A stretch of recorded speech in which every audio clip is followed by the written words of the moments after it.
Famous YouTuber Armaan Malik की क्या दोनों शादियां वैलिड है? भारत का कानून अरमान मलिक को क्या ये परमिशन देता है कि वो एक साथ अपनी दो वाइफ्स को रख सकते हैं? क्या हर कोई भारत का आम नागरिक भी एक दो शादियां करके बिना डाइवोर्स, पहली शादी के बिना डाइवोर्स दूसरी शादी कर सकता है? इसके कानूनी फैक्ट्स के बारे में आज हम इस वीडियो के माध्यम से डिस्कस करेंगे। हेलो फ्रेंड्स, मैं हूं पूनम चौधरी। आप मुझे देख रहे हैं लीगल फोकस पर। यहाँ हम कानूनी मसलों को डील करते हैं। यदि कानून से जुड़ी हुई कोई भी आप नई नई अपडेट्स पाना चाहते हैं तो हमसे जुड़े रहिए लीगल फोकस पर। हमारे चैनल को लाइक करें, शेयर करें एंड सब्सक्राइब करें। यूट्यूबर अरमान मलिक ने दो शादियां की है। पहली शादी उनकी 2011 में पायल मलिक के साथ हुई थी तथा दूसरी शादी उनकी कृतिका मलिक के साथ 2018 में हुई थी। क्या पहली पत्नी को बिना डाइवोर्स दिए भी कोई व्यक्ति दो शादियां कर सकते हैं? इसके बारे में हम कानूनी फैक्ट्स जानेंगे। हिंदू व्यक्तियों पर भारत में हिंदू विवाह अधिनियम 1955 लागू होता है। अरमान हरियाणा के एक जाट परिवार से बिलोंग करते हैं, इसलिए उन पर हिंदू विवाह अधिनियम ही लागू होगा। इसके अलावा उनकी दोनों पत्नियां पायल मलिक और कृतिका मलिक भी हिंदू ही है, इसलिए उन्हें हिंदू विवाह अधिनियम 1955 के तहत उनकी शादी को कंसीडर किया जाएगा। हिंदू विवाह अधिनियम के सेक्शन 11 के अनुसार कोई भी व्यक्ति दो शादियां कर ही नहीं सकता है, यानी कि जब तक उनकी पहली पत्नी जीवित है और उसका डाइवोर्स नहीं हुआ है तब तक दूसरी शादी नहीं कर सकते हैं। और यदि कोई व्यक्ति ऐसा करता है तो उसकी दूसरी शादी अवैध मानी जाएगी, यानी कि ना ही तो वो कानूनी रूप से वैलिड है और ना ही उसका कोई अर्थ रह जाएगा। ऐसा ही कुछ अरमान मलिक के साथ है।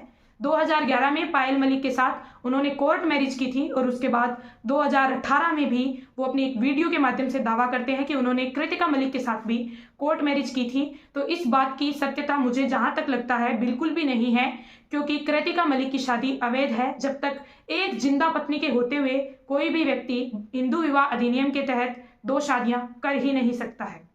हिंदू विवाह अधिनियम के तहत यदि पहली पत्नी का डाइवोर्स नहीं हो और पत्नी जिंदा हो तो दूसरी शादी अवैध ही मानी जाएगी, इसलिए कृतिका मलिक के साथ की गई उनकी शादी अवैध ही है। इसके बाद में अगला प्रश्न ये उठता है, यदि कानून इसको मान्यता नहीं देता है, कानून दो शादियां करना अलाउ नहीं करता है, तो अरमान मलिक अभी तक जेल क्यों नहीं गए? फ्रेंड्स, अरमान मलिक अभी तक जेल नहीं गए, इसके बारे में हमारे सीआरपीसी में पहले प्रावधान थे। अब नए भारतीय नागरिक सुरक्षा संहिता में भी प्रावधान है कि इस तरह के केसेस जिनमें यदि पहली पत्नी जब तक एक्शन नहीं लेगी तब तक अदालत या पुलिस सवत संज्ञान नहीं ले सकती है। यानी यदि पायल मलिक कंप्लेन करती है तो अरमान मलिक को डेफिनेटली सजा भी होगी और उन पर जुर्माना भी लगेगा।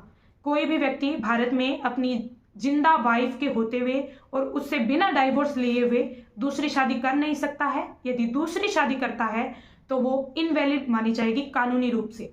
यहाँ हम अरमान मलिक की बात करें तो उन्होंने एक इंटरव्यू में बताया था कि वो किसी भी व्यक्ति को इस तरह की गाइडेंस नहीं देते हैं कि आप दो शादी कीजिए।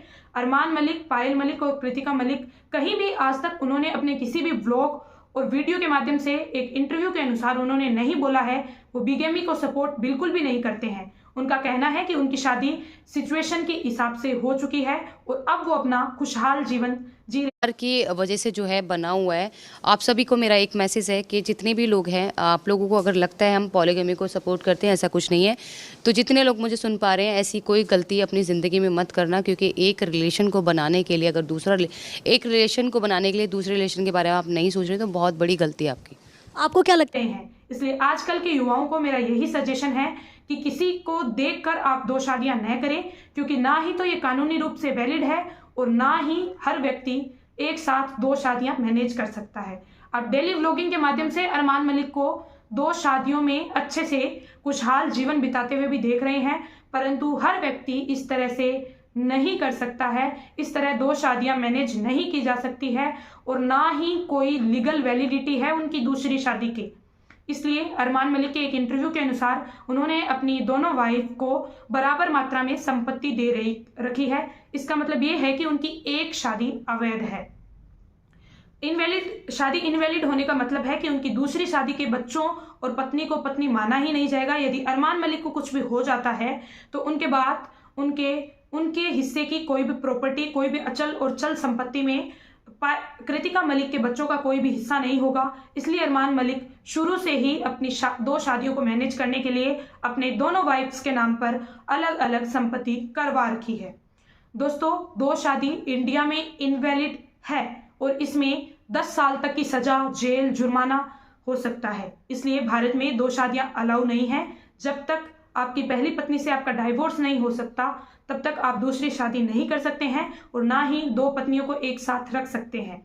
अब कई लोगों का कहना है कि अरमान मलिक लोगों को गलत तरीके से इन्फ्लुएंस कर रहे हैं। क्या उनके खिलाफ पीआईएल या फिर कोई सोशल वर्कर भी उनके खिलाफ अदालत में मुकदमा दर्ज कर सकता है? तो दोस्तों, ऐसा बिल्कुल भी नहीं है। कोई भी व्यक्ति उनके खिलाफ किसी भी तरह की पीआईएल फाइल नहीं कर सकता है, क्योंकि ऐसे केसेस में जब तक फर्स्ट वाइफ उनकी एक्शन नहीं लेगी, तब तक अरमान मलिक पर कोई भी केस नहीं होगा और ना ही वो जेल जाएगा। हमारी जानकारी कैसी लगी? वीडियो अच्छी लगे तो लाइक करना, शेयर करना और अपनी राय कमेंट बॉक्स में जरूर से देना। धन्यवाद।